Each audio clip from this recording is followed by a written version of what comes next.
तो देखिए जो नेक्स्ट टॉपिक हमारा वो ये है कि मान के चले कि भारत और स्टार्टअप। देखिए दोस्तों आपको जैसे कि अगर मैं बात बोलूँ तो देखो स्टार्टअप के बारे में तो मैक्सिमम लोगों को पता होगा, बट फिर भी हम as a economy point of view के हिसाब से इसको थोड़ा समझने की कोशिश करते हैं। देखो स्टार्टअप का मतलब ये होता है कोई भी बिजनेस जब हम नए सिरे से स्टार्ट करते हैं, वो चीज़ें जो शुरू में इनोवेशन के थ्रू स्टार्ट हो रही हैं, जिसको आगे चल के पोटेंशियल 10 ईयर के बाद जो पोटेंशियल के रूप में देखा जा सकता है कि हाँ, कल को इन फ्यूचर में बहुत अच्छा काम कर सकते हैं, तो उन चीज़ों को स्टार्टअप किया जाता है। हालाँकि जो स्टार्टअप्स होते हैं आज के दौर में देखें, तो 10 में से 9 स्टार्टअप जो है फेल हो जाते हैं। एक ही स्टार्टअप जो होता है वो ही आगे जाके गेम मतलब कि चेंज करता है। तो उसी के स्टार्टअप को लेके भी इन फ्यूचर में अगर यूपीएससी के लिए अभी स्टार्टअप एक वर्ड काफ़ी नया आ रहा है, तो कहीं ना कहीं यहाँ से भी क्वेश्चन अगर हम यूपीएससी के फ्रेम फ्रेम में अगर समझने की कोशिश करें, तो हमें ये लगता है कि हाँ, यहाँ से क्वेश्चन जो है बनाए जा सकते हैं। तो खबरों में क्या, हाल ही में भारत सरकार के अनुसार जो भारत स्टार्टअप पारिस्थितिकी तंत्र और यूनिकॉर्न की संख्या के संदर्भ में विश्व स्तर पर तीसरे स्थान पर आ चुका है। यानी कि जिस तरह से आपने देखा होगा शार्क टैंक के नाम से भी आ रहा है, अशनीव ग्रोवर मेरा भी फेवरेट है बंदा, दोगलापन उसकी किताब भी आई है, डेफिनेटली मैं उसको पढ़ूंगा।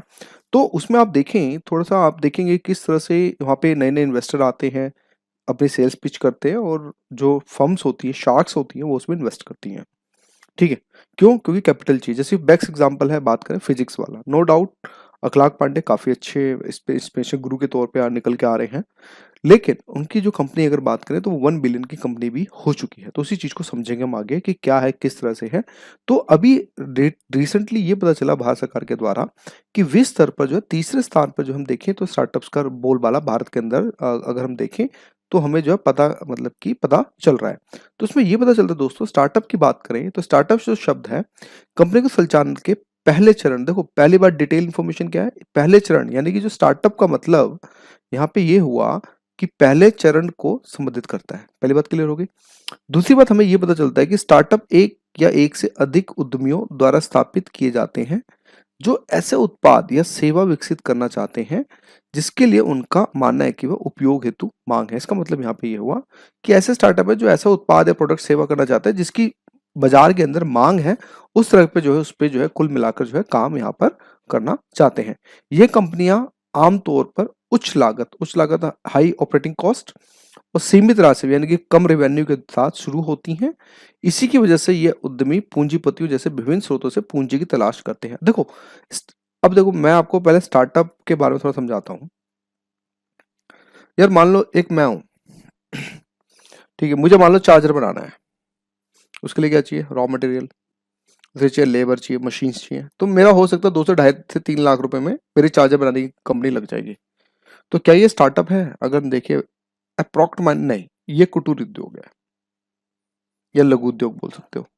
स्टार्टअप में क्या है, स्टार्टअप की एक शर्त है कि पहली बात तो इसमें हाई उच्च लागत होगी जो, और रेवेन्यू भी बहुत कम जनरेट होगा, और कहीं ना कहीं ये इन्वेस्टर्स की कुछ तलाशने की कोशिश करते हैं। यहाँ पे मैं उद्योग बना रहा हूँ, मेरा गल्ला सही बन रहा है, मान लो 5,000 रुपये डेली का मैं काम कर रहा हूँ, मेरा गल्ला सही चल रहा है, क्या दिक्कत है?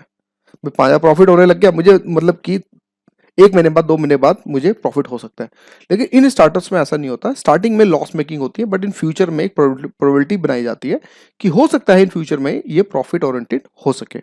ठीक है, उस पर भी आएंगे, थोड़ा पेशेंस रखिए।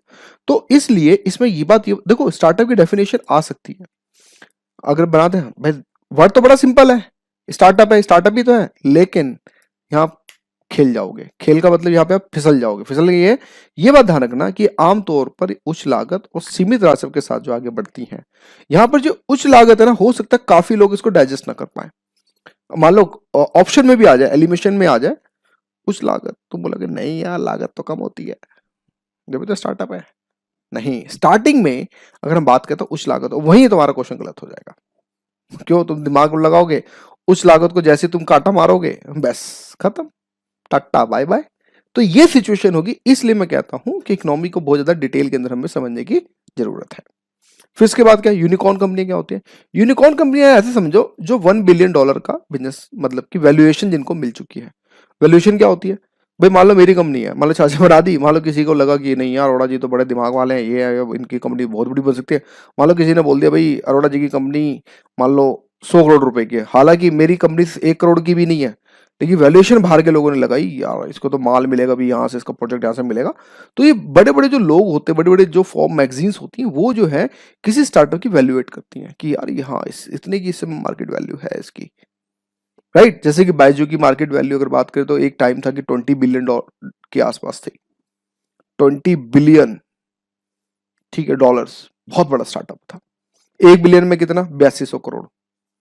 तो इतना जब स्टार्टअप की वैल्यू मिलती है, तो जिसमें अगर 1 बिलियन के बाद जिसको मिल जाए तो उसको यूनिकॉर्न कंपनी, जैसे फिजिक्स वाला आपने सुना होगा, उसको 101 कंपनी जो है यूनिकॉर्न के अंदर मानी गई थी, क्योंकि उसने 1 बिलियन की वैल्यूएशन को क्रॉस कर लिया था। क्यों? Due to the YouTube subscribers और ये सारी चीजों को लेके। तो यूनिकॉर्न किसी भी निजी स्वामित्व वाली फर्म है जिसका बाजार पूंजीकरण 1 बिलियन अमेरिकी डॉलर से अधिक होता है, यानी कि यूनिकॉर्न वो कंपनियां होती हैं जिसकी निजी स्वामित्व वाली कंपनियां हो, इसका बाजार पूंजीकरण जो होना चाहिए वो करीब 1 बिलियन डॉलर से जो है कुल मिलाकर जो है अधिक होना चाहिए। ये अन्य उत्पादकों सेवाओं के अलावा रचनात्मक समाधान और नए व्यापार मॉडल के से पेश करने की सम्मति नई नई संस्था की उपस्थिति को दर्शाता है। यानी कि ये उत्पाद और सेवाएं तो करती हैं, ठीक है, इसमें कोई डाउट नहीं है, लेकिन ये कहीं ना कहीं रचनात्मक समाधान, नए व्यापार मॉडल, कुछ नया इनोवेशन लेके आती हैं। मान लो किसी ने ऐसी मशीन, जिससे मान लो कैंसर के बारे में अर्ली स्टेज में पता चल जाए, तुरंत ऑन द स्पॉट पता चल जाए, ऐसी कुछ मशीन निकाल दी। जैसे कि मैं शार्क टैंक में देख रहा था, बहुत अच्छा स्टार्टअप लगा मुझे भी, कि उसमें एक स्टार्टअप ये था, शार्क टैंक के अंदर एक आया था कि वो क्या करते थे, पशु पक्षी के जो पशुओं के, जो मतलब गाय और बछड़े हैं, मतलब गाय हैं, तो उसके प्रेगनेंसी के बारे में पता चल जाता था। मतलब ऐसे इनोवेशन मशीन करी थी, मुझे बहुत अच्छा लगा। उसको हम एज आईएएस के अंदर भी लिख सकते हैं। तो ये सब चीजें अगर बात करें तो हमें कहीं ना कहीं फायदा हमें देखने को मिलता है। और fintech, edtech, business to business, B2B कंपनियां आदि, इस तरह की कई श्रेणियां, फिनटेक जो एडटेक जो एड से है, फिनटेक ऐसी कंपनी जो बिजनेस टू बिजनेस मॉडल को लेके आगे जो है लेके आते हैं। आपको पता होगा, एक होता है B2B, एक होता है B2C। तो B2C का मतलब होता है बिजनेस टू कंज्यूमर, और बिजनेस टू बिजनेस यानी कि होलसेलर से ट्रेडर की तरफ जब हम पढ़ते हैं तो उसको हम B2B के तौर पे हम समझते हैं। जिनके वेंडर्स जो होते हैं, कॉर्पोरेट क्लाइंट्स होते हैं, कुछ होते हैं जिसमें कस्टमर का डायरेक्ट रोल नहीं होता, उनको हम B2B बिजनेस के तौर पे हम समझते हैं। तो भारत में स्टार्टअप की स्थिति क्या है, इस चीज को समझते हैं। भारत अमेरिका और चीन के बाद दुनिया का तीसरा बड़ा, सबसे बड़ा स्टार्टअप है। यानी कि ये बात हमें समझ आ गई कि भाई हमें जो है तीसरा सबसे बड़ा स्टार्टअप जो हमें देखने को मिल रहा है। और भारत में करीब 75,000 स्टार्टअप्स हैं, जिसमें से 49% जो स्टार्टअप वो टियर 2 टियर 3 की सिटीज में, यानी कि मेट्रो सिटीज को छोड़ दें तो जो छोटी स्मॉल सिटीज है उसमें जो है हम देखें तो कहीं ना कहीं टियर 2 टियर 3 की सिटीज में जो हमें देखने को मिल रहा है। वर्तमान में 105 यूनिकॉर्न है, जिसमें से 44 जो 44 वर्ष में 2021 में, और 19 जो है 2022 में स्थापित करी गई। यानी कि 2021 में कोरोना काल के टाल में 44 कंपनियां, यूनिकॉर्न कंपनियां बनी थी, और वहीं 2022 में अभी तक 19 कंपनियां जो है अगर बात करें तो बन चुकी हैं। आईटी, कृषि, विमान, शिक्षा, उच्च ऊर्जा, स्वास्थ्य और अंतरिक्ष जैसी क्षेत्रों में भी स्टार्टअप जो कुल मिलाकर उभर रहे हैं। तो वैश्विक नवाचार सूचकांक में विश्व की 130 अर्थव्यवस्थाओं में भारत का वैश्विक नवाचार सूचकांक की अगर बात करें तो वो करीब 2015 में जहां 81वें पे था, वहीं 2021 में 40, यानी कि अब लोग इनोवेशन की तरफ थोड़ा सा आगे आ रहे हैं। यानी कि कहीं ना कहीं जो 3 इडियट की मूवी थी उससे प्रेरित होकर लोग अब आगे बढ़ रहे हैं, और कहीं ना कहीं इन फ्यूचर में हम कह सकते हैं 2030 तक भारत हो सकता है कि करीब मान के चलो 30 रैंक या 25 रैंक पे आ जाए, और ये बहुत अच्छी बात हमारे लिए जो है देखने को मिलेगी। वहीं जीआई के संदर्भ में अगर बात करें तो भारत 34 निम्न मध्य आय वाली अर्थव्यवस्थाओं में से दूसरे 10 मध्य और दक्षिणी एशिया अर्थव्यवस्थाओं के पहले स्थान पर जो है हमें जो देखने को मिलता है। अन्य रैंकिंग में देखें तो प्रकाशन के तौर पर देखें, जब हमारे जो पब्लिशर्स होते हैं डेटा, तो राष्ट्रीय विज्ञान फाउंडेशन डेटा के आधार पर 2013 में करीब 6वें स्थान पर था। देखो दोस्तों, ये रैंक्स जो है ना, ये बेसिकली हो सकता है यूपीएससी को कोटेशन दे दे, ठीक है, तो वहां पे आपका एलिमिनेशन करने में फायदा होगा। मैं ये नहीं कह रहा आप ये सारा एग्जैक्ट वर्ड टू वर्ड याद रखें, नहीं, लेकिन एक आइडिया जरूर लेके चलते रहे, एक नंबर्स का एक आइडिया। भाई मान लो यहाँ पे जो 2 या 13 में 6वें स्थान पर था, वहां पे बोल दे 90वें स्थान पे है, तो आप थोड़ा एनालाइज कर सकें चीजों को, नहीं यार स्टेटमेंट गलत हो सकती है। तो इसलिए पेटेंट में देखें तो भारत जो है जो आपका पेटेंट फाइलिंग में बात करें तो विश्व स्तर पर 9वें स्थान पर है। वहीं शोध प्रकाशन में देखें तो वहीं कहीं ना कहीं भारत जो है अब जो है 9वें स्थान पर। यानी कुल मिला के अगर हम देखें तो टॉप 10 के अंदर है, इस चीज को याद रखिएगा। तो कभी अगर यूपीएससी क्वेश्चंस घुमा के पूछ ले तो कोई दिक्कत आपको जो है देखने को ना मिले। इसी के जैसे स्टार्टअप्स को प्रोत्साहित करने के लिए भारत सरकार ने स्टार्टअप के लिए क्रेडिट गारंटी योजना स्टार्ट करी। क्रेडिट गारंटी योजना की ये होती है कि इसको जो है अगर बात करें उद्योग और आंतरिक व्यापार संबंधित विभाग PIIT जो वाणिज्य और उद्योग मंत्रालय के थ्रू स्टार्टअप्स को क्रेडिट गारंटी शुरुआत करी गई। होता ये था कि स्टार्टअप्स को कोई जल्दी लोन नहीं देता था, ठीक है, कि भाई तुम तो अभी वो बिजनेस अभी 6 महीना जुम्मा जुम्मा किया है तो कैसे हम, आप बैंक वाले क्या बोलते थे, नहीं भैया 3 साल पुराना होना चाहिए मिनिमम, ये क्राइटेरिया है बिजनेस का, तो जब जाके हम आपको लोन देंगे, ये सारी चीजें देंगे। तो उस कंडीशन के अंदर, ठीक है, तो उस कंडीशन स्टार्टअप्स को जो है लोन लेने में काफी दिक्कत आती थी। तो उस कंडीशन में फिर जो भारत सरकार जो है एक योजना लेके है जिसको हम CGSS के नाम से जानते हैं। इन्होंने ये बोला कि ठीक है भी, कोई भी कंपनी होती है उसको 10 करोड़ रुपए तक का जो है कुल मिलाकर जो है लोन जो है, अगर कोई अच्छा स्टार्टअप है जिसमें हाँ भी सबको, जिसमें कोई इन्वेस्टर नहीं मिला है, तो उसके अंदर उसको 10 करोड़ रुपए तक का अगर बात करें तो राशि जो है दी जा सकती थी, एक बहुत ही कम ब्याज पे, ठीक है। बाकी सब ये पढ़ लेना, वो तो कुछ खास नहीं है, जो मोटा मोटा वो मैंने आपको यहाँ पे बता दिया है। फिर इसका लक्ष्य यही होता था कि स्टार्टअप की सहायता करना जो महामारी से बुरी तरह से प्रभावित हुए हैं और अब बढ़ती ब्याज पर परिदृश्य के कारण उनके और अधिक प्रभावित होने की संभावना में है, तथा नए उद्यमियों को आसानी से तरलता उपलब्ध होने की जो है संभावना नहीं है, इसलिए इनको जो है किया जाता था। और स्टार्टअप के लिए काफी सरकारी पहल भी करी गई हैं, जिसके अंदर अगर हम बात करें नवाचारों के विकास और दोहन के लिए राष्ट्रीय पहल जो है, जैसे निधि का यहाँ पे, अब देखो ये वर्ड याद रखना, निधि, निधि बिलोंग्स टू स्टार्टअप, बस आपने ये वर्ड जरूर याद रखना है कि अगर निधि वर्ड आ जाए तो एक बात आपने ये याद जरूर रखनी है कि इसको जो है स्टार्टअप्स के थ्रू जो कंट्रीब्यूट किया गया है। इसी के जैसे स्टार्टअप एक्शन प्लान SIAP, ठीक है, स्टार्टअप इकोसिस्टम को समर्थन पर राज्यों की ranking of state on support of startup ecosystem. इसी के जैसे startup and seed fund and schemes, ये तो ठीक है। और इसी के जैसे राष्ट्रीय स्टार्टअप पुरस्कार भी जो है प्रोवाइड कराए गए हैं। इसी जैसे प्रारंभ जो है, इसको भी जो है स्टार्टअप के लिए एक नवाचारों आविष्कारों हेतु एक साथ के लिए मंच, युवाओं के लिए एक मंच का नाम तो यानी कि हमारे दो चीजें ज्यादा इंपॉर्टेंट हुई, एक हमारे लिए निधि, ठीक है, एक बात याद रखना, एक हमारे निधि जो है स्टार्टअप से है और एक प्रारंभ, बाकी तो सब मिलते जुलते नाम है, बाकी तो आप गैस कर ही लोगे। तो निधि और प्रारंभ जो है ये बिलोंग्स टू स्टार्टअप से, तो ये दो वर्ड्स आपने जरूर याद रखने हैं। और स्टार्टअप की डेफिनेशन, जिसके अंदर मैंने आपको बताया था कि हाई लागत यानी कि उच्च लागत जो है देखने को हमें मिलती है और कम रिवेन्यू जो है देखने को मिलता है, ये आपके जो है कुछ कीवर्ड्स अगर बात को तो आपको बन जाएंगे, ठीक है। नेक्स्ट चलते हैं। अभी हुआ क्या कि प्राकृतिक रबड़ की कीमतों में गिरावट भी देखने को मिली है। प्राकृतिक रबड़ की कीमतों में, अब देखो यूपीएससी कहां से क्वेश्चन बनाएगा, हालांकि यह है ज्योग्राफी का क्वेश्चन, लेकिन इसमें हम इकोनॉमिक में इसलिए पढ़ रहे हैं क्योंकि कीमतों में गिरावट हुई है। तो जब कीमतों में गिरावट हो रही है तो कहीं ना कहीं इकोनॉमिक पर्सपेक्टिव के हिसाब से इंपॉर्टेंट है, लेकिन हमें कीमतों से कोई लेना देना नहीं है। हम इसको एज इकोनॉमी के अंदर एज ए ज्योग्राफिक कंसेप्ट के हिसाब से समझेंगे कि प्राकृतिक रबड़ क्या है, कैसे है, किस से करती है, इसका इंफ्रास्ट्रक्चर कैसा है, कौन इसको रेगुलेट करता है, उस चीज को लेके हम इकोनॉमिक पर्सपेक्टिव के हिसाब से इंपॉर्टेंट है। और रबड़ जिस तरह से of course extreme highly important topic है for the UPSC point of view, तो इसलिए कहीं ना कहीं इंपॉर्टेंट है। तो अभी हुआ क्या कि हाल ही में भारतीय बाजार में प्राकृतिक रबड़, नेचुरल रबड़ जो की कीमत जो है 16 महीने के निचले स्तर पर पहुंचने के कारण किसानों और विभिन्न संगठनों द्वारा विरोध प्रदर्शन किया गया। बस जैसे कोविड काल में हुआ था, ठीक है, रबड़ से टायर सारे ट्रांसपोर्टेशन बंद थी, मैन्युफैक्चरिंग बंद थी, तो क्या हुआ, आपको पता है कि 75% के आसपास जो है रबर्स का जो उपयोग सबसे ज्यादा जो है टायर इंडस्ट्री में किया जाता है, आपको भी पता होगा। तो जब चीजें चली नहीं, ठीक है, लॉकडाउन लगा रहा, सारी चीजें हुई, तो फिर क्या होगा, फिर डेफिनेटली भाई इनकी भी जो है जब मांग ही नहीं है तो ऑफ कोर्स प्राइस तो कम हो ही जाएंगे, ये भाई बेसिक लॉ है अगर हम बात करें तो उसी चीज को ध्यान में रखते हुए कीमतों में गिरावट के काफी ज्यादा कारण थे, जिसके अंदर निम्न मांग और अन्य कारक भी थे, जिसके अंदर इसके अंदर चीन की कमजोरियों की, मतलब कमजोर मांग और उच्च मुद्रास्फीति के साथ यूरोपीय ऊर्जा संकट जैसे काफी ज्यादा कारण जो है शामिल थे।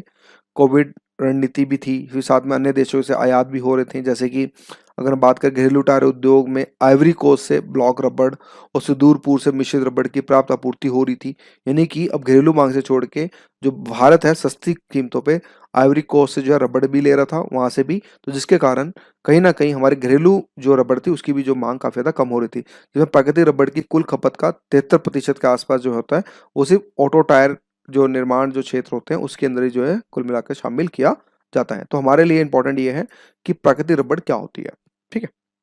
देखो ये पहली बात, वाणिज्य रोपण फसल है, खाद्य फसल नहीं है, इसको वाणिज्य के रूप में किया जाता है, ठीक है। रबड़ जो है हेवियर ब्रासिलिसिस नामक पेड़ के लैक्टिकस से बनाया जाता है और रबड़ को बड़े पैमाने पर रणनीतिक औद्योगिक कच्चे माल के रूप में माना जाता है। इसे रक्षा, राष्ट्रीय सुरक्षा और औद्योगिक विकास के लिए विश्व स्तर पर विशेष दर्जा जो है दिया जाता है। ठीक है, तो इसके लिए ये एक इंपॉर्टेंट आप ये पॉइंट लाइन याद रखिएगा। फिर इसके बाद विकास हेतु आवश्यक स्थिति यह है कि ये भूमध्य रेखा फसल है, लेकिन विशेष परिस्थितियों में इसे उष्णकटिबंधीय और उष्णकटिबंधीय क्षेत्रों में भी जो है इसे उगाया जाता है। तापमान देखें तो नम और एक तरह से आर्द्र जलवायु के साथ 25 डिग्री सेल्सियस से ऊपर होना चाहिए। वर्षा 200 सेंटीमीटर से अधिक होनी चाहिए इसके रबड़ के पेड़ के लिए। मृदा का प्रकाश समेत जलोढ़ मिट्टी होना चाहिए। इस रोपण फसल के लिए कुशल श्रम की सस्ती और पर्याप्त आपूर्ति की आवश्यकता होती है। इसी के जैसे विश्व स्तर पर भी प्रमुख उत्पाद के तौर पर देखें तो थाईलैंड है, इंडोनेशिया है, मलेशिया, वियतनाम है, चीन और भारत है। यानी कि अगर बात करें तो जो हमारा ईस्ट वाला पार्ट है वो ज़्यादातर इंपॉर्टेंट अगर बात करें तो रबड़ के लिए है। प्रमुख उपभोक्ता के तौर पर देखें तो चीन, Bharat, America, Japan, Thailand, Indonesia, Malaysia जो हमें कुल मिलाकर जो है देखने को हमें मिलता है। भारत में रबड़ की अगर उत्पादन की स्थिति को देखें तो हमें ये देखने को मिलता है कि अंग्रेजों ने भारत में पहला रबड़ बागान जो है 1902 में केरल में परियार नदी के तट पर स्थापित किया था। भारत जो वर्तमान में उच्चतम उत्पादकता के साथ इस प्राकृतिक सामग्री का करीब पांचवा सबसे बड़ा एक तरह से उत्पादक है। वर्ष 2021 की तुलना में वर्ष 2021 और 22 में के दौरान इसके उत्पादन में 8.4% की वृद्धि हुई और यह विश्व स्तर पर रबड़ का दूसरा सबसे बड़ा उपभोक्ता भी जो है बना हुआ है। और भारत की कुल प्राकृतिक रबड़ खपत का लगभग 40% वर्तमान में आयात के माध्यम से ही पूरा किया जाता है। यानी कि आज भी अगर हम बात करें जो भारत में जिस तरह से खपत का हिस्सा चल रहा है उसका 40% जो रबड़ होती है वो कहीं ना कहीं आयात करके ही जो है किया जाता है। फिर शीर्ष रबड़ उत्पादक राज्य में केरल, तमिलनाडु, कर्नाटक यानी कि साउथ के ही हमारे पास है, जिसके अंदर आपने ये याद रखना है कि केरल जो है टॉप पे है। ठीक है, उसके बाद तमिलनाडु है, उसके बाद जो है कर्नाटक जो है हमें देखने को मिलता है। सरकार की पहलों के अंदर अगर हम देखें तो रबड़ प्लांटेशन डेवलपमेंट स्कीम और रबड़ ग्रुप प्लानिंग स्कीम सरकार के नेतृत्व वाले एक प्रमुख उदाहरण है।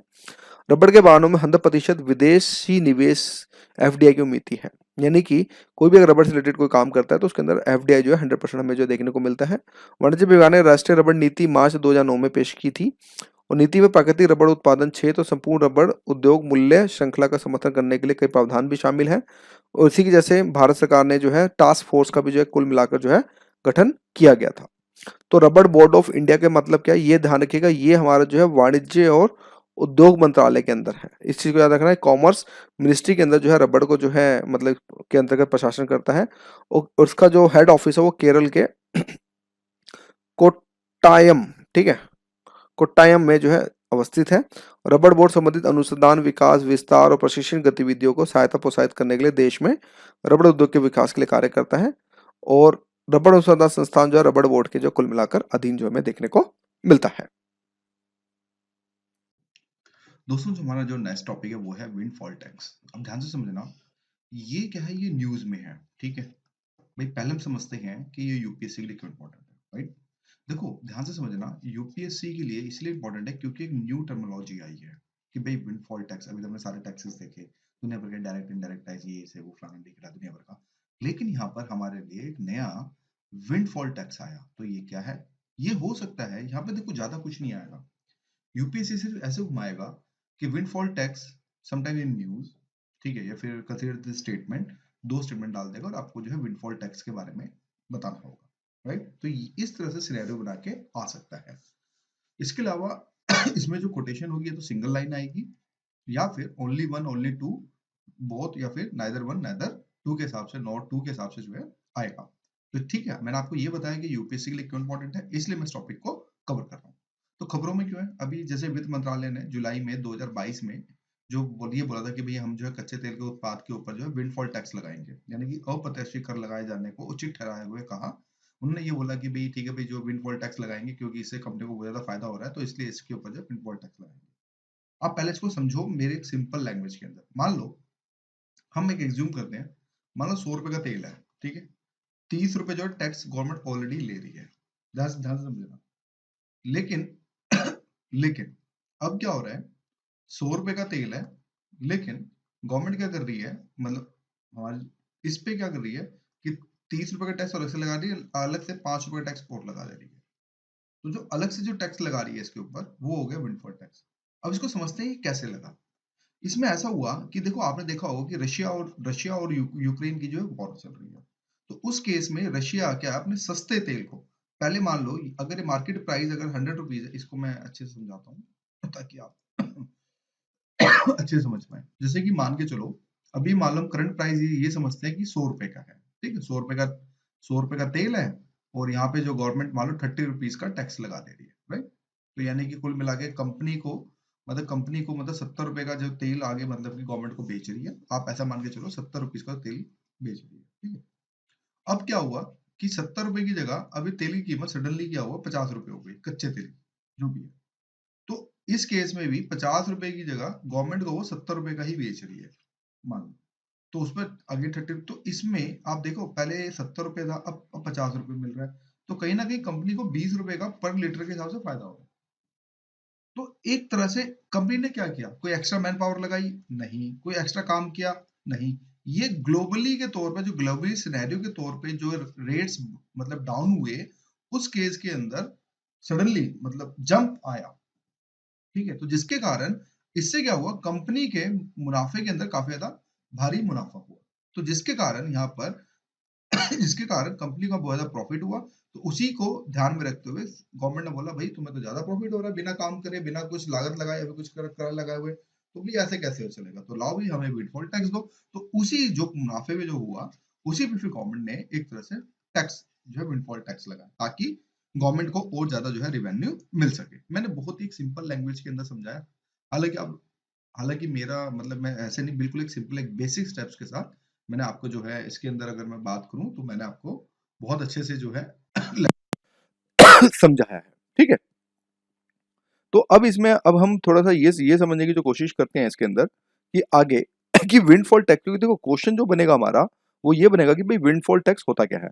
तो विंडफॉल टैक्स मैंने आपको बता दिया। तो ये हुआ कि विंडफॉल टैक्स किसी विशेष कंपनी या उद्योग को हुए अप्रत्याशित बड़े मुनाफे पर लगाई गई उच्च कर दर है। उदाहरण के लिए जैसे कि अभी रूस और यूक्रेन संघर्ष के जो परमाणु जो ऊर्जा के मूल्य वृद्धि हो रही है, उस केस में जो है बेसिकली लगाया जा रहा है। ये ऐसे लाभ हैं जिन्हें फर्म द्वारा किसी सक्रिय निवेश, रणनीति या व्यवसाय के विस्तार के लिए जिम्मेदार नहीं ठहराया जा सकता। जैसे मैंने आपको बताया कि इसमें मतलब कोई नहीं किया, कोई निवेश नहीं किया, कोई कुछ नहीं किया, बस प्रॉफिट हो रहा है। तो अप्रत्याशित लाभ को बिना किसी अतिरिक्त प्रयास या व्यवसाय के आय में अनर्जित अप्रत्याशित लाभ के रूप में जो है परिभाषित किया गया है और सरकारें आमतौर पर इस तरह के मुनाफे पर कर की सामान्य दरों के ऊपर पूर्ववैसी रूप से एक मुश्त कर लगाती है जिसे विंडफॉल टैक्स जो है कुल मिलाकर कहा जाता है। यह क्षेत्र जहां इस तरह के करों पर नियमित रूप से चर्चा की जाती है वह है तेल बाजार जहां कीमतों में उतार चढ़ाव होता रहता है, आपने देखा होगा। देखो दोस्तों एक चीज और समझना, आपको पता है अगर पॉइंट एक 10 पैसे का भी अगर फर्क आ जाता है तो कंपनी को बहुत ज्यादा प्रॉफिट होने लग जाता है। आप ऐसे ऐसे समझे या फिर ऐसे करके एक सिंपल सी बात समझे। मान लो मान लो क्या हुआ, सडनली एक लाला की दुकान है, ठीक है? उसके बाद मान लो चावल की मान लो आटे की बोरियां हैं, ठीक है? आटे की बोरियां हैं। आपको देखा होगा कि अगर आप गोगाई या शक्ति बुक का आटा खाते हैं तो उस पे एमआरपी होता है कि मान के ये चलो एमआरपी मान लो 10 किलो का आप मान के चलो 370 रुपए पर केजी के हिसाब से वो बिक रहा है। सडनली क्या हुआ, आटे के रेट बढ़ गए। लेकिन जो दुकानदार के पास जो स्टॉक है भाई वो तो उसका पुराने रेट पे है, लेकिन रेट बढ़ गए, रेट क्या हो गए अप हो गए, तो वो क्या करेगा 370 की जगह 390 रुपए का माल बेचेगा। तो इसको जो 20 रुपए का जो फायदा हुआ, ये एक तरह से विंडफॉल टैक्स के तौर पे काम आया कि गवर्नमेंट विश्व क्योंकि इसने कुछ नहीं किया, वही स्टॉक है, कुछ नहीं है, बस रेट बढ़ गए। तो जब रेट बढ़ गए तो उस केस में यहाँ पे जो है दुकानदारों को काफी फायदा हो गया। हालांकि जनता को घाटा हुआ लेकिन दुकानदार को जो है फायदा हो, तो इस कैटेगरी में इसको हम समझते हैं। तो अब इसमें ये समझेंगे कि देशों द्वारा विंडफॉल लगाने का कारण यही हुआ कि भाई यहाँ पे ऐसे समझो कि इनमें जो है अगर बात करें तेल गैस और कोयले की कीमतों में तेज वृद्धि देखी गई। हालांकि हाल में इनमें कमी भी आई है लेकिन इससे कारण तेज वृद्धि देखी गई जिसके कारण इसकी ये चीजें हुई। फिर कोविड-19 भी आया जिसके कारण आप ये भी बोल सकते हैं कि ऊर्जा और मांग में मतलब असंतुलन कारक भी हुए और जिस तरह से अगर बात करें तो यूक्रेन और रूस के जो अब युद्ध के कारण बढ़े तो इसके कारण और ज़्यादा एनर्जी की जरूरत पड़ने लग गई। जिसके कारण अगर हम बात करें तो परिमाण स्वरूप जो वैश्विक कीमतें जो है एक तरह से बढ़ गई और जिसके कारण ये सब कारण हमें जो हम जो है देखने को समझते हैं। और यह एक ऐसे समय आएगा जब रिफाइनरियों ने यूरोप जैसे घाटे में फंसे देशों को ईंधन निर्यात बढ़ाकर बड़ा लाभ कमाया कि भाई जब ईंधन सस्ता हुआ तो उन्होंने क्या किया तुरंत फटाफट निर्यात जो है बढ़े हुए मतलब बढ़ते रेट के हिसाब से जो है मतलब कि करना स्टार्ट कर दिया और उससे फिर जो है इनको काफ़ी ज़्यादा फायदा जो है कंपनियों को होने लगा। तो ये था कुल मिलाकर ओवरऑल अगर हम बात करें तो विंडफॉल टैक्स। अब समझते हैं एक टॉपिक है खुदरा मुद्रास्फीति। अब देखो यार यहाँ से क्वेश्चन बहुत बनता है। सॉरी मेरी तबीयत खराब है, I am really sorry for that, खांसी है मतलब। तो खुदरा मुद्रास्फीति में वृद्धि और औद्योगिक उत्पादन सूचकांक में अनुबंध। तो हमारे लिए इंपॉर्टेंट क्या है यूपीएससी के लिए? हमारे लिए एक तो ये आईआईपी इंपॉर्टेंट है, यानी कि औद्योगिक उत्पादन इंडस्ट्रियल प्रोडक्शन जो इंडेक्स है आपका सूचकांक है, एक तो ये इंपॉर्टेंट है, और खुदरा मुद्रास्फीति यानी मुद्रास्फीति को घुमा फिरा के यूपीएससी जो है कुल मिला के जो क्वेश्चन पूछ सकता है। तो हमारे लिए ये चीज हम बोल सकते हैं कि ये चीज हमारे लिए इंपॉर्टेंट है। तो खबरों में क्या भाई, अभी क्या हुआ कि एनएसओ ने, नेशनल स्टैटिस्टिकल जो ऑफिस है, उसने जो है आंकड़े जारी किए। उन्होंने ये बोला कि भाई जो खुदरा मुद्री की बात करें तो वो बढ़कर 7% हो गई है। ये सब चीजें हमारे लिए काम की नहीं है, जैसे हम कंटेस्ट में ले रहे हैं कि हमारे लिए टॉपिक क्यों इंपॉर्टेंट है। तो इन्हीं चीज को ध्यान में रखते हुए अब हम ये समझें कि मुद्रास्फीति होते हैं क्योंकि यूपीएससी जो क्वेश्चन निकालेगा वो तो मुद्रास्फीति को समझते हैं। तो देखो मुद्रास्फीति दैनिक या सामान्य उपयोग, देखो मुद्रास्फीति का मतलब यार सिंपल सी बात है, महंगाई से है। मान लो कोई आप 1 रुपए का, मान लो जैसे कि मान लो किसी चीज के लिए आप 10 रुपए देते थे, अब उसके लिए आप 12 रुपए दे रहे हो, तो ये मुद्रास्फीति हो गई। ठीक है। जैसे कि मान लो अगर मान लो किसी चीज के लिए आप 100 रुपए देना है, वही सडनली 120 रुपए होगी, तो आपको ये पता चला कि 20% मुद्रास्फीति बढ़ गई। तो ये मुद्रास्फीति का मतलब कुल मिला के यही होता है, जिसमें अगर बात करें, जिसमें देखो मुद्रास्फीति के कारण में आप बोल सकते हो कि डिमांड एंड सप्लाई की गेम बहुत बड़ी होती है। अगर डिमांड ज्यादा होगी तो मुद्रास्फीति कम हो जाएगी, और अगर सप्लाई अगर कम होगी तो मुद्रास्फीति जो है बढ़ जाएगी। तो इसका कुल मिला के बेसिक इफेक्ट यही पता चलता है कि कहीं ना कहीं मांग और पूर्ति का जो है ये बेसिकली जो है नियम हमें समझना पड़ेगा। मांग में ये, यार सिंपल सी बात है, आप मार्केट में हो, जैसे मैं आपसे एग्जांपल ले लूं, अभी सर्दियां चल रही हैं, तो कोई भी आदमी गर्मी की टी शर्ट नहीं पहनेगा, राइट? तो गर्मी की टी शर्ट में क्या होगा, जो 250 रुपए की टी शर्ट होगी वो हो सकता है 200 रुपए में मिल जाए, हो सकता है 150 रुपए में मिल जाए, क्योंकि किसी दुकानदार को अपना दैट स्टॉक क्लियर करना होता है। लेकिन वहीं आप विंटर वार्मर ले लो, ठीक है, वहीं आपको 300 रुपये की जगह अगर कड़ाके की सर्दी पड़ गई और ज्यादा, मतलब शिमला मिला मनाली में बर्फ पड़ गई, तो उसमें क्या होगा भाई, वही वार्म अप आपको 400 रुपये का मिलेगा। तो कुल मिला के ये होता है कि मतलब कि डिमांड और सप्लाई की पूरी की गेम होती है। यही आप अगर मान लो जुलाई में अगर विंटर्स खरीदोगे, तो हो सकता है जो 400 का माल आपको 200 रुपये में मिल जाए। भाई ये भी हो सकता है, क्यों नहीं हो सकता? तो ये सब मुद्रास्फीति मतलब यही होता है, सारी की सारी गेम की पूरे कीमतों और वस्तु की जब कीमतें बढ़ जाती हैं ड्यू टू द डिमांड और सप्लाई के कारण, तो इसको जो है हम बात करें तो मुद्रास्फीति के तौर पे हम समझते हैं। तो मुद्रा जो है मुद्रास्फीति किसी देश की मुद्रा की एक इकाई की क्रय शक्ति में कमी का संकेत करता है। अब इसको थोड़ा समझते हैं, क्योंकि ये लाइन थोड़ी इंपॉर्टेंट है, क्योंकि हो सकता है कुछ बच्चे जो मेरी सीरीज ना देखी हो इकोनॉमी की, तो इसमें वो कंफ्यूज हो जाए। अब समझो क्रय शक्ति क्या होती है। देखो क्रय शक्ति ये मान लो आप मैं देखो बहुत प्रैक्टिकल एग्जांपल लेता हूँ, मैं ऐसा हवा में बातें नहीं करता। ठीक है। मान लो आप हो, आप मान लो भाई गए और मान लो आप एक नोट्स लेने गए, ठीक है, मुखर्जी नगर में। भाई मान लो 100 पेज के नोट्स हैं, 100 पेज के नोट्स हैं, और वो मान के चलो वो 100 रुपए के हैं। फिर पता चला आपके दोस्त को भी चाहिए, अगले दिन पता चला भाई पीछे से पेपर का रेट बढ़ गया, फिर कुछ और बढ़ गया, तो उसने बोला नहीं भैया मैं 110 रुपये लूंगा, और 100 पेज के 110 रुपये लूंगा। तो यहाँ पे आपने कितने 10 रुपये ज्यादा दिए। तो अब ध्यान से समझना, क्रय शक्ति, रुपए की क्रय शक्ति को समझना भाई। जिसके लिए आप 100 रुपये पहले खर्च करते थे, अब आपको उसी रुपए में 110 रुपये खर्च करने पड़ेंगे। तो इसका मतलब ये हुआ ना, आपके रुपए की जो वैल्यू है तो कम हुई। भाई पहले आप 100 रुपये में खरीद लेते थे, अब 110 में खरीद रहे हो, तो कहीं ना कहीं आपको 110 रुपये देने पड़ेंगे, जब जाकर आपको वो वस्तु मिलेगी। पहले वही वस्तु 100 रुपये मिल जाती थी। तो इसका मतलब क्या हुआ कि कहीं ना कहीं आपके रुपए की वैल्यू कम हुई है। तो इसी को हम रुपए की क्रय शक्ति कहते हैं। जैसे कि एग्जाम्पल समझो, अब प्रैक्टिकल एग्जाम्पल, जैसे डॉलर है। भाई पहले, आज से 2 साल पहले $1 करीब 60 से 65 रुपए का था, हम 60 रुपये मान के चलते हैं। अब वही डॉलर, एक डॉलर जो है 80 रुपए का है। यानी कि अगर आपको $1 लेना है तो पहले आपको 60 रुपए खर्च करने पड़ते थे। अब वहीं अगर आपको $1 लेना, तो वहीं अब आपको 80 रुपए खर्च करने पड़ेंगे। तो इसका मतलब क्या हुआ, आपकी रुपए की वैल्यू क्या हो गई, कम होगी नहीं होगी। तो इसी को हम जो है अगर हम बोले तो इसको जो है रुपए की क्रय शक्ति हम मतलब कि कहते हैं। ठीक है। हालांकि उत्पादन को बढ़ावा देने के लिए अर्थव्यवस्था में मुद्रास्फीति की एक मध्य स्तर की आवश्यकता भी होती है।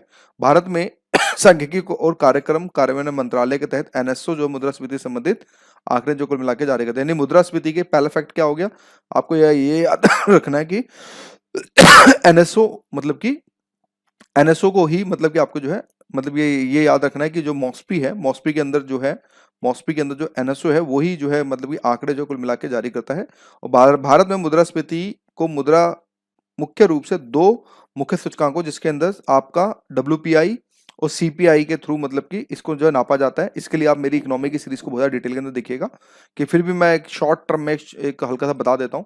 देखो दोस्तों, डब्ल्यूपीआई सीपीआई कुछ नहीं होता, जस्ट आप ये ऐसा समझो, डब्ल्यूपीआई और सीपीआई में बस एक फर्क है कि इसको हम होल सेल प्राइस इंडेक्स कहते हैं, होलसेल प्राइस इंडेक्स जो हम कहते हैं, और इसको हम जो है कंज्यूमर प्राइस इंडेक्स कहते हैं, कंज्यूमर प्राइस इंडेक्स कहते हैं।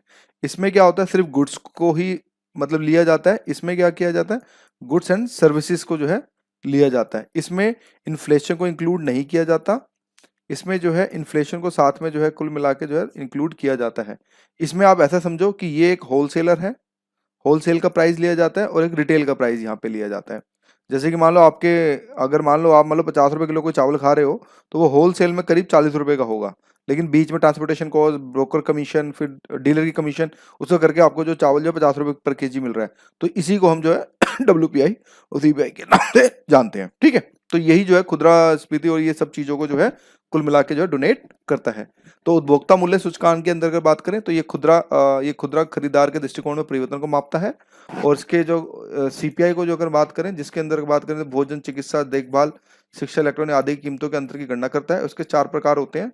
औद्योगिक श्रमिकों के लिए सीपीआई आईडब्ल्यू होता है, कृषि मजदूरों के लिए सीपीआई एएल होता है, और ग्रामीण मजदूरों के लिए सीपीआई बोलते हैं, और सीपीआई को ग्रामीण शहरी संयुक्त के नाम से भी इसको जानते हैं।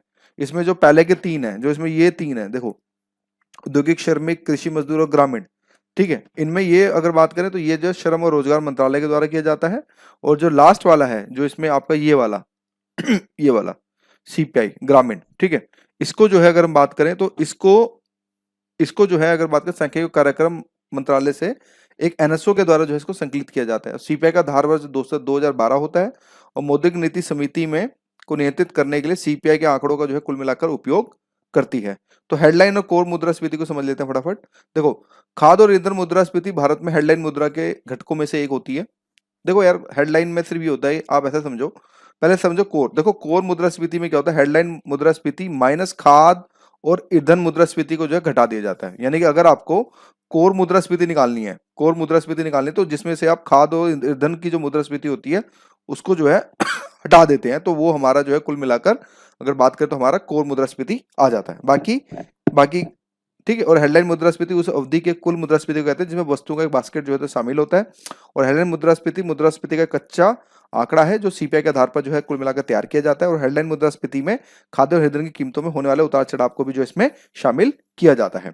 और कोर मुद्रास्फीति वह है जिसमें खाद्य और ईंधन की कीमतों में होने वाले उतार चढ़ाव को जो है शामिल नहीं किया जाता। देखो, सिंपल सी बात है, इसके अंदर आप ऐसे समझो,